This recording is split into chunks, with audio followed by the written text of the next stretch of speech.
It was one of those evenings when everything felt still, like the world had paused for a moment. The rain had been falling since afternoon, painting the streets of Portland in silver streaks and fog. Inside the quiet Parker house, Emily sat on the couch with a book she wasn't really reading. The sound of rain against the windows was soft but constant, and the faint ticking of the old clock in the hallway made the silence feel heavier. Her father, Robert Parker, had left early that morning for a business trip to Chicago, leaving her to look after the house. It wasn't unusual. He traveled often, but this time the house felt emptier than usual. Emily had always been independent. At 28, she worked as a freelance designer and mostly kept to herself. She had friends, sure, but lately everyone seemed busy with their own lives. Marriages, children, new jobs. Her own life felt like a routine she couldn't break. The soft hum of loneliness was something she had learned to live with, though it still stung some nights. Tonight was one of those nights.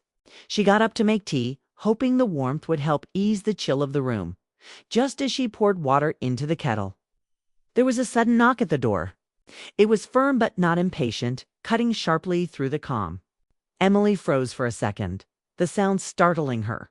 She wasn't expecting anyone. It was raining hard outside. Who would visit at this hour?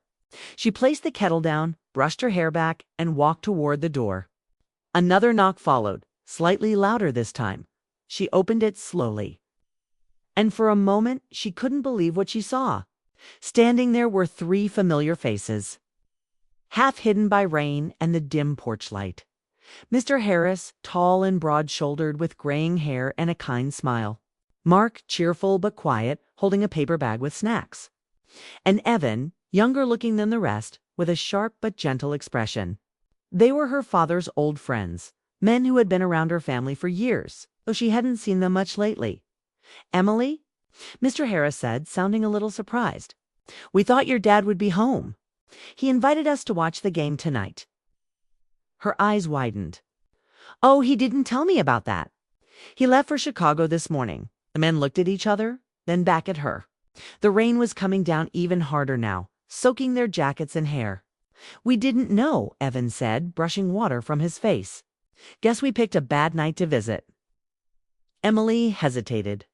She didn't like the idea of turning them away into the storm. The wind was cold, and their car was parked halfway down the street, barely visible through the mist. She finally stepped aside. "You can come in, at least until it slows down. I'll make you all some tea." They thanked her and stepped into the warmth of the house. The living room felt smaller, suddenly filled with the scent of rain, wet jackets, and old memories. Emily led them to the couch while she hurried to the kitchen. She could hear them talking quietly, laughing softly about how things never changed, how Robert was probably still the same busy man he'd always been. When she returned with steaming mugs, they looked up with genuine gratitude. "You're a lifesaver," Mark said, wrapping his hands around the cup. "It's freezing out there." Emily smiled politely. "You're welcome. I didn't expect company tonight." Mr. Harris glanced around the room. "Looks just like it used to. Your mom loved that lamp, didn't she?" Emily's eyes softened. "Yeah, she did." For a moment, the mood shifted. The mention of her late mother always brought a quiet heaviness into the air. She had passed away when Emily was 16, and though years had gone by, the house still held her presence in the framed photos, the curtains she'd chosen, the small touches of warmth she'd left behind. Evan quickly changed the subject. "So, how have you been, Emily? Last time I saw you, you were still in college." She smiled faintly. "That feels like a lifetime ago. I work from home now, mostly graphic design. It keeps me busy." "That's great," he said sincerely. The conversation grew easier as the minutes passed. The rain didn't stop, but the atmosphere began to soften. They talked about the neighborhood, about old times, about how her father never seemed to age no matter how many years passed. There was laughter again, small, gentle bursts that made the house feel alive for the first time in a long while. Emily found herself relaxing. It felt strange but comforting, sitting there with them, listening to their familiar voices. They weren't just her father's friends anymore. They were people who had once known. Her as a child, and we're now seeing her as an adult. The realization made her oddly self-aware. When she stood to refill the tea, Mr. Harris followed her to the kitchen to help. "You don't have to," she said, reaching for another cup. He smiled kindly. "I insist. You're your mother's daughter. She never let anyone sit idle either." The comment made her heart warm and ache at the same time. "I miss her," she said softly. He nodded. "We all do." For a second, their eyes met, a quiet understanding passing between them. There was nothing romantic or suggestive about it, but it carried a depth, a shared sense of loss and time gone by. Emily turned back to the kettle, pretending to focus on the water as emotions stirred inside her. When they returned to the living room, Mark had turned on the TV. The sound of the game filled the space, lightening the mood again. Emily sat back, sipping her tea, occasionally laughing at their jokes. The clock ticked on. Hours passed without her realizing. Outside, the storm grew stronger.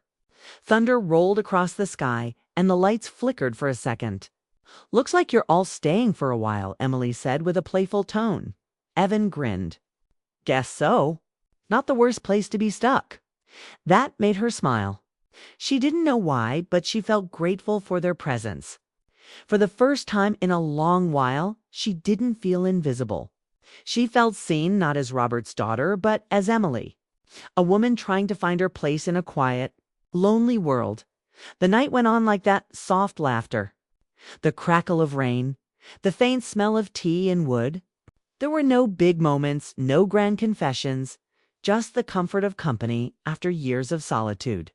But sometimes that's all it takes for something inside a person to shift. The storm outside didn't slow down.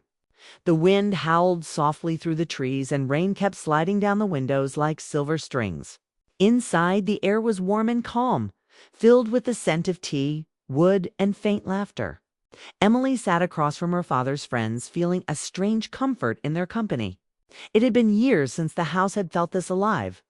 Mark leaned back on the couch, watching the TV flicker with the football game. "Feels like old times," he said. "Your dad used to yell at the screen like it could hear him." Emily smiled, imagining her father's familiar voice booming through the living room. "He still does," she said, shaking her head, "especially when his team loses." The men laughed, and the sound was warm, genuine. It reminded Emily of being little again, sitting on the staircase while her parents hosted dinner parties. The house would be filled with people, her mother's cooking, her father's friends telling jokes that went on too long. For a second, she almost felt like she'd gone back in time. But now, she was the host, the adult, and the silence she once hated wasn't so empty anymore. Evan leaned forward.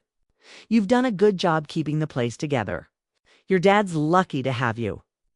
"Thank you," she said quietly. "It's not always easy, but it's home." Mr. Harris nodded. Houses hold more than furniture. They hold people's hearts. His words caught her off guard. There was truth in them, deep, simple truth. She thought of her mother, the way her laughter used to echo in these rooms, the warmth that vanished after she was gone. Maybe that was why Emily had worked so hard to keep everything the same curtains, the same lamp, the same smell of lemon polish her mother loved. She didn't want the memories to fade. As the night went on, conversation turned from sports to memories. Mark told a story about how her dad once locked himself out of the house during a barbecue. He tried to climb through the window, he said, laughing.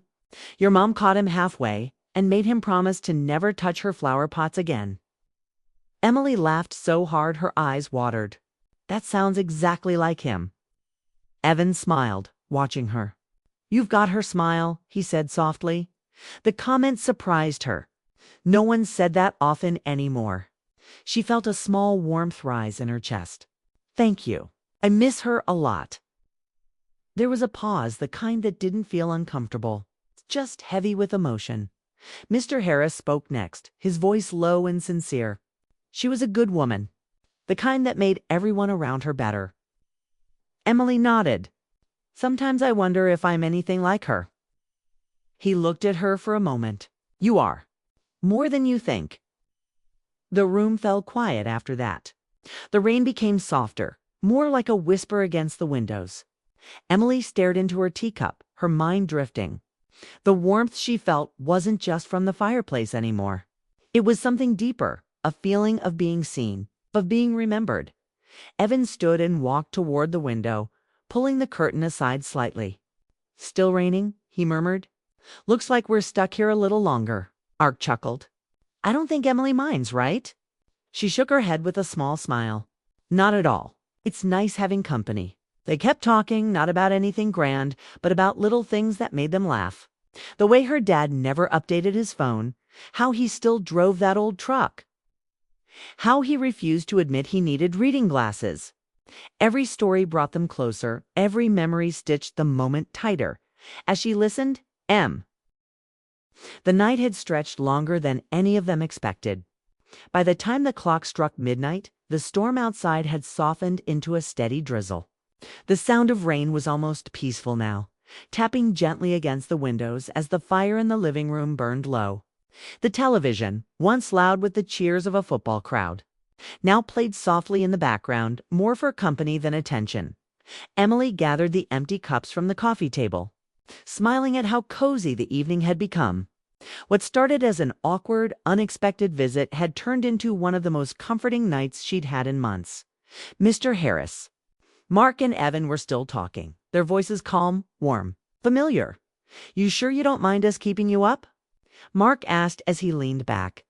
"Not at all," Emily said honestly. "It's been nice having people around. The house feels different tonight, lighter." Her words made Mr. Harris glance at her with a soft smile. "That's what a little company can do," he said. "Your dad always hated quiet nights too. He'd call us up just to fill the silence." Emily looked around the room, the faint shadows dancing on the walls, the framed pictures on the mantel, her father's favorite armchair, and realized how true that was. The house, though full of memories, often felt like a museum she lived in alone. But tonight, there was life in it again. Evan stood and walked toward the window, peeking through the curtain. "The rain's slowing down. We should probably think about heading out soon." "Maybe wait a few more minutes," Emily said, glancing at the fog outside. "The roads are probably still slippery." Mr. Harris nodded in agreement. "No rush. Let's give it a little time." They stayed seated, and for a while no one spoke. The quiet wasn't uncomfortable. It was reflective, thoughtful. The kind of silence that carried meaning rather than emptiness. Emily caught herself studying their faces. They had all aged since she last saw them regularly. Mr. Harris had more gray in his hair. Mark's laugh lines were deeper. Evan's once carefree expression had matured into something steadier. Yet they carried the same kindness she remembered from her childhood. The same warmth that once filled the Parker house when her parents hosted family friends every weekend. She sat down again, wrapping her hands around her tea mug, though it had long gone cold. "Do you ever miss it?" she asked quietly. "Miss what?" Evan replied. "The old days," she said, "when everyone was closer, when people actually made time to sit and talk." Mr. Harris smiled faintly. "All the time. Life used to feel simpler then. Now everyone's too busy keeping up with the world." Mark nodded. "We used to think we had all the time in the world. Turns out time moves faster than we thought." Emily listened closely, feeling every word settle deep inside her. There was a bittersweet truth in their voices, one that reminded her how easily people drift apart, even when they never meant to. "You know," she said softly, "I think that's why I love this house so much. It's like time never left, even when everything else changed." Mr. Harris looked around. "It's because you've kept it alive. You didn't let it become just a place. That takes heart." For a moment, Emily didn't know what to say. Compliments always made her shy, but there was something in the way he said it, gentle, sincere, that made her chest tighten slightly. She smiled instead, looking down at her cup. The fire crackled softly, the room glowing with amber light. It wrapped them in warmth, and for a while none of them moved. Then Mark checked his phone. "Wow, it's almost 1, he said with a small laugh. "We really overstayed our welcome." Emily stood. No, don't say that. I'm glad you did. Evan stretched. You're too kind, Emily. Your dad raised a good one. The compliment made her blush slightly. Thank you. As they got ready to leave, Emily went to grab their coats from the rack. She handed each one over, feeling the weight of the night settling in. It was strange. She didn't want it to end. There was something about their presence that had filled a quiet space inside her that she didn't realize had been empty for so long. Mr. Harris was the last to take his coat. He looked at her for a moment before speaking. You've grown into a remarkable woman, Emily. Your parents would be proud. Thank you, she said softly. That means more than you know. He smiled, and for a brief second there was silence, the kind filled with emotion, not words. She could feel it, that subtle connection, that recognition between two people who understood each other without needing to say much. Evan broke the moment by chuckling. Come on, Harris. If we don't leave now, she's going to start charging us rent. They all laughed, and Emily followed them to the door. Outside, the street glistened with rain, streetlights reflecting on the wet pavement. The air smelled fresh, clean, the way it always did after a storm. Mr. Harris turned back as he stepped outside. Thank you for letting us in, Emily. It was a good night. She smiled warmly. It really was. Mark waved. Tell your dad we said hi and that his friends still know how to make themselves at home. I will, she promised. Evan gave her a friendly grin. Next time, maybe we'll plan it better. No surprise visits. I'll hold you to that, she said, laughing softly as they walked to their car. She stood at the doorway, arms wrapped around herself, watching until they disappeared into the foggy street. When she finally closed the door, the silence felt different, not lonely, not empty. Just calm. She turned off the TV, picked up the empty mugs, and cleaned the table. The rain had stopped completely now, and the only sound left was the soft ticking of the clock. The house, once quiet and cold, now felt alive again, full of laughter that still echoed faintly in the corners. When she sat down by the fire, she let her thoughts drift. She thought of her father, of her mother, of how people come and go but leave traces behind in words, in glances, in memories that stay. She didn't know what had changed exactly, but she could feel it a shift inside her, like something dormant had quietly awakened. Maybe it was the comfort of connection, maybe it was nostalgia, or maybe it was the simple reminder that she wasn't as alone as she sometimes felt. For the first time in a long while, Emily felt seen. Not just as someone keeping her father's house running, but as a woman, independent, thoughtful, and alive. She went upstairs to her room, glancing once more at the quiet living room before turning off the lights. A faint smile touched her lips as she whispered to herself, sometimes it just takes one night. The next morning arrived quietly, as if the night before had been only a dream. Sunlight slipped through the curtains, painting golden streaks across the living room floor. The air was still, carrying the soft scent of rain and burnt wood from the fireplace. Emily stood by the window, holding a cup of coffee, watching the world outside slowly come back to life. Birds were perched on the fence, the sky a gentle blue, and puddles shimmered like mirrors across the driveway. Everything felt calm, but inside her something had shifted. She couldn't stop thinking about the night before. The laughter, the conversations, the warmth, it all lingered in her chest like a quiet echo. There had been no grand moment, no confession, nothing out of line. But it had stirred something in her, a reminder of how much she missed feeling connected, understood, and seen. It wasn't about romance or attraction. It was about the kind of closeness that had been missing from her life for too long. Emily took a slow sip of coffee and smiled faintly. For months, she'd been living in quiet repetition, work, chores, solitude, sleep. But last night had broken that pattern. It reminded her that there was still life beyond routine, that warmth could return when least expected. The clock struck 9. She decided to tidy the living room, gathering the cups and straightening the cushions. As she worked, her mind kept drifting back to their faces, the way Mr. Harris had spoken about her parents. How Mark's laughter filled the room, how Evan's calm voice carried a kind of sincerity that was rare. They had brought energy into the house, a kind she didn't realize she had been craving. Her phone buzzed suddenly. It was a message from her father. Dad made it to Chicago safe. Long meetings ahead. Everything okay at home? Emily stared at the message for a few seconds before typing back. Emily, everything's fine. You had some surprise guests last night. Your friends came by for the game. A moment later, her phone buzzed again. Dad, really? Harris, Mark, and Evan. Emily, yes, the storm was bad, so I let them in. We watched part of the game, talked for a while. It was nice, actually. Dad, good people, all of them. They've known me forever. Glad they stopped by. Hope they didn't bother you. Emily, not at all. It was good to have company. She paused before sending that last message, reading it again. Good to have company. It sounded simple, but it carried more weight than her father would ever guess. After replying, she placed the phone on the table and looked around the house again. Everything was back in its place, yet the air felt different, lighter. Almost warmer. Later that afternoon, Emily went out for groceries.